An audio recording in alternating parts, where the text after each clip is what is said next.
Dan, just talk about what Tyrese Martin gave you offensively and also his health status and what happened at the end of the game. Yeah, he was cramping up, so he's fine. And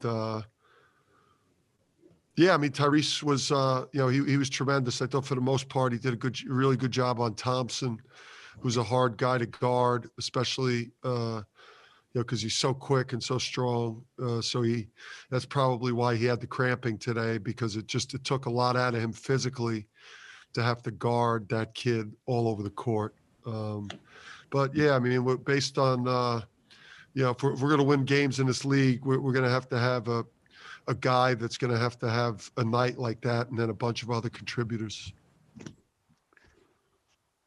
Wayne, follow? A few words about your defensive effort, especially the way that you took the main guns out of the equation in Bolden and Thompson for much of the game. Yeah, I mean, it worked great. I mean, we were really focused on Enzi and Thompson and Tate and Bolden. I was disappointed that Bolden got 8 threes up. I thought we were a little sloppy there. And then, obviously, as a byproduct of that, Golden, who I think came into the game, he was 1 for 18, maybe from 3 or somewhere in that neighborhood, went 5 for 7. So it's like, I don't think our Ken Palm luck is going to increase much, because I think we came into the game at 252. And usually when a team shoots poorly, the other team blocks shots, and Isaiah had 7 blocks in this game, a career high. Just talk about how he took the middle away. Yeah, I mean, that was a vintage, defensive performance against a preseason all-conference player in Enzi.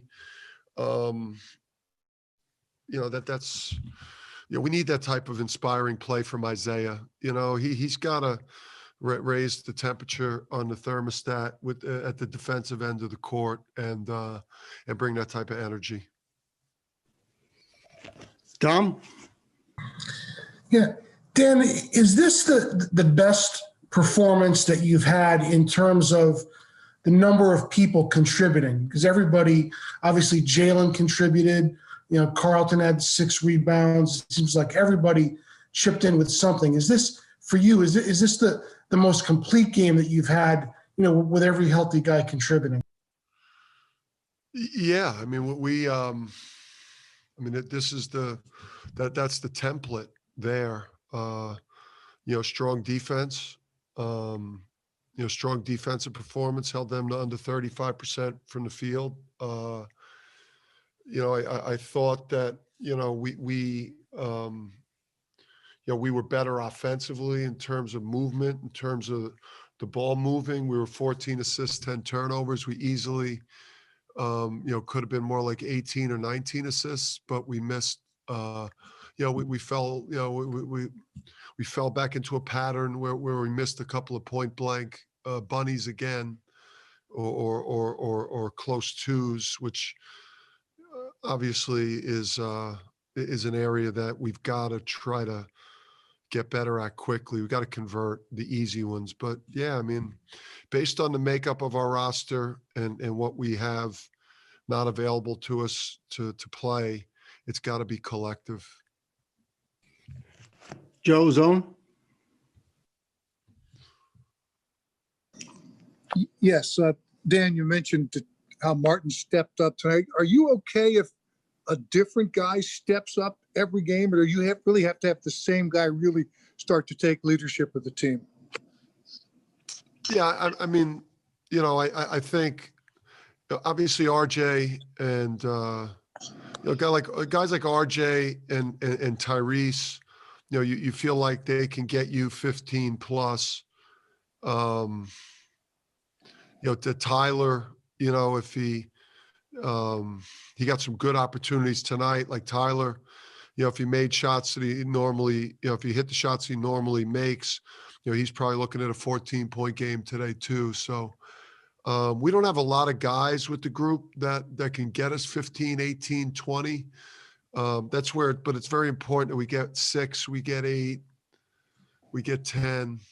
Adama, I think, is a guy potentially, this year that could be a 15-point guy, but again, today was the template. We've got 8 guys that we could rotate in there that have got to contribute. Charlotte? Hey, Dan, you've talked about like bringing the energy and just getting that from more of the players. Did you do anything different ahead of today's game, pregame, or kind of prep to really bring that? I mean, they came out very strong from the start this game and carried that throughout the first half.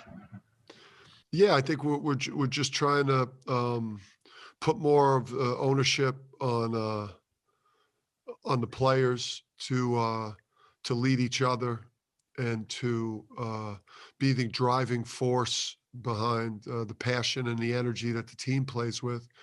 And I do think our teams here, particularly last year when we started to turn it around, they relied on the incredible crowds that we get here. Like the best place to, the toughest place to play in the Northeast. And then they also too, they feed off my energy, which, I think is not always a good thing. They need to be about their bond together and their accountability with each other and their connectedness. You've talked about getting that from RJ and Isaiah particularly. Did you really, I mean, stat sheet wise, we saw that, but just from on the bench, what you saw from them tonight? Yeah, I think Isaiah early, had some struggles offensively, 3 for 9, the 2 missed free throws. But I think that he did a good job. I think that RJ and I think Tyrese quietly, is a decent communicator, but I just, I think the group did a better job of picking each other up when they were struggling at the offensive end, to play with passion at the defensive end, because, if we play defense like we did tonight or throughout a majority of the season, we'll be in most games. Gavin? Dan, you guys haven't really lost more than 2 in a row since last January. Are you responding better coming off of losses now, so there's not that slide? Yeah, I just think the culture that we have here is much improved. Obviously, that there's an expectation that we're there's an expectation that UConn is supposed to win now again when we take the court. With this particular group that we've worked with for some time now. Obviously, there's some new guys, but yeah, I mean, I think that these guys, I think there's an expectation with winning, and they prepare diligently, and that they're serious about. I'm proud of these guys, man. These guys have done a hell of a job. I mean, an absolute hell of a job. We could have a couple more wins if we made free throws, or if we, finished, at the rim better. We could potentially be sitting at 10-1 right now, which is crazy. But the job that these guys have done since losing a player of James's magnitude, losing Andre, the reality of a Cook needing, more time to get back to where he was, and the fact that these guys are 5-3 after a major step up in league, to sit here at 5-3, and to have, to be a top 30 Ken Palm, like these guys have done a great job for us, and I'm very proud of them. John Fanta? Dan, why do you think these guys have been able to do it? I think the carryover effect from last year.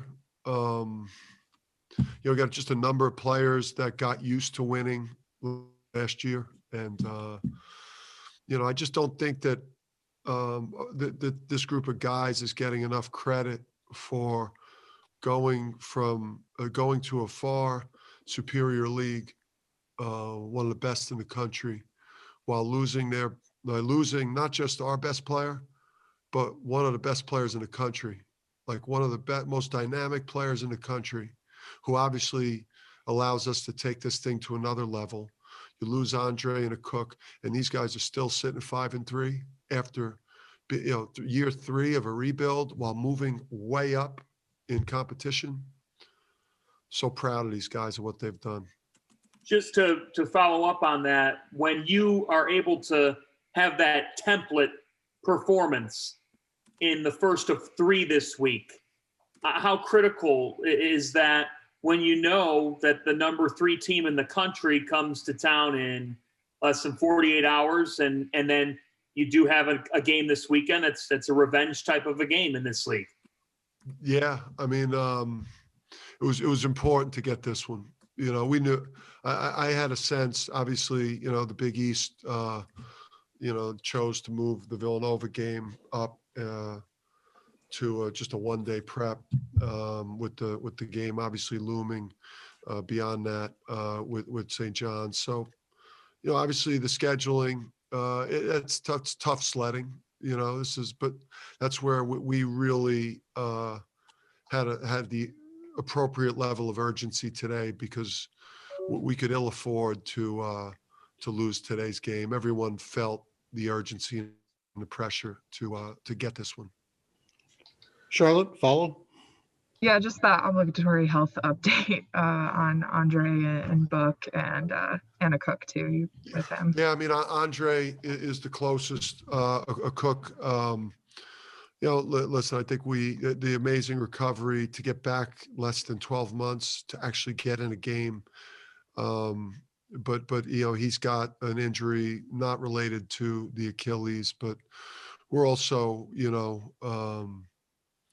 we're not going to see, a Cook back to doing a Cook things until, he's probably closer to that 18-month range. I still think he's got a chance to get back at some point here as he gets more reps in practice and gets healthier, to be a factor for us possibly.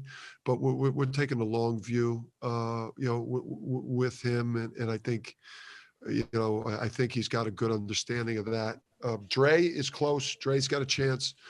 Obviously, there's not a lot of practice time this week because the league slid that Villanova game in real tight on us. So there's not going to be a lot of time to practice this week, but he's got a chance for the St. John's game. And if not that, he's got a chance. He's got a pretty good chance for the Seton Hall game if there's no setbacks. So, and he's chomping at the bit, and we're dying to get his talent out there.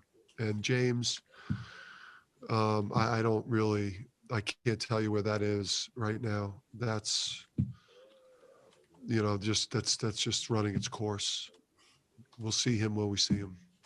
With a Cook, is that more of a long-term couple of week type of thing before he might be able to get back on the court in some limited minutes, or is that just a 2-game type injury? Like how? Yeah, I mean, we got to see. He's, again, he got kind of hit in the shin, and he's got some serious inflammation there, and he's in pain. So I don't know what his timeline is. Thank you.